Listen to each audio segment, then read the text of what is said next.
Sometimes falling apart and crying is a good thing.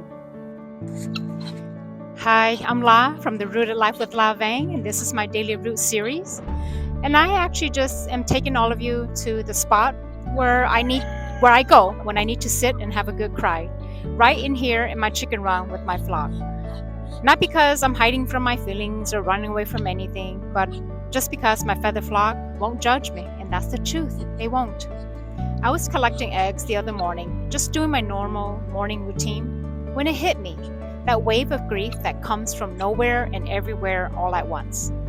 Loss that I thought I processed, dreams that I thought I made peace with, changes that I'm still learning to accept, the weight of all the versions of myself I'll never be, all the paths I'll never take, all the time that's gone and can't come back, our children growing up and living their own life. So I just sat down right here and let the tears trickle, coming down like water from a faucet. The kind of crying that comes from your toes, from your soul, from the deepest part of you that's been holding it all together for way too long. And you know what? It felt like coming home to myself. There's really something to be said about midlife, grief, that catches you off guard. It's not always about the big losses. Sometimes it's about the slow accumulation of small goodbyes. The goodbye to who you thought you'd be by now.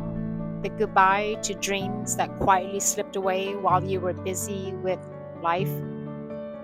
The goodbye to your children's childhood, to your parents' strength, to your own young body that could do anything without consequences, especially a back without issues. I used to think that crying meant I was grateful enough for what I have. I tell myself, you have a good life, a supportive husband, great kids. What are you crying about? But the truth is, grief and gratitude can coexist. You can be thankful for your life and still mourn what didn't happen. What's changing, what's ending. That's not ungrateful, that's human.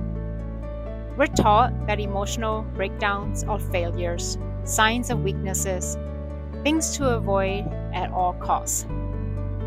We're taught to keep it together, to be strong, to push through.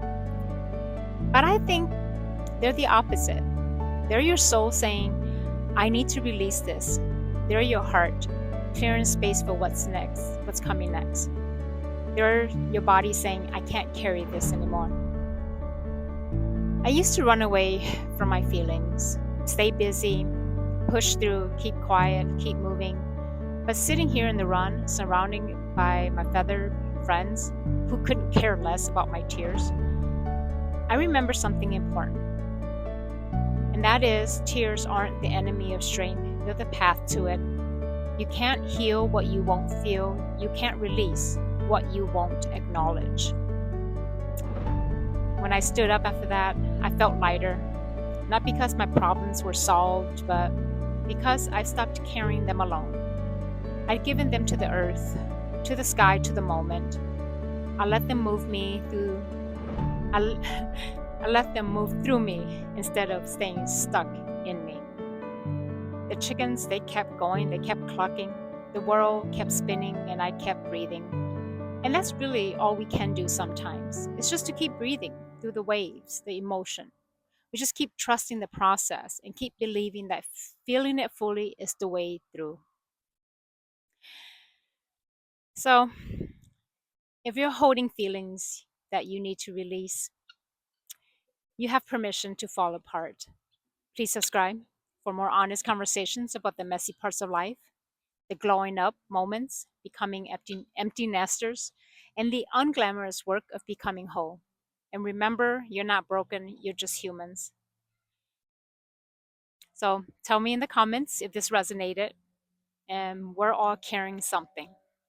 Until the next video, have a great one. Take care.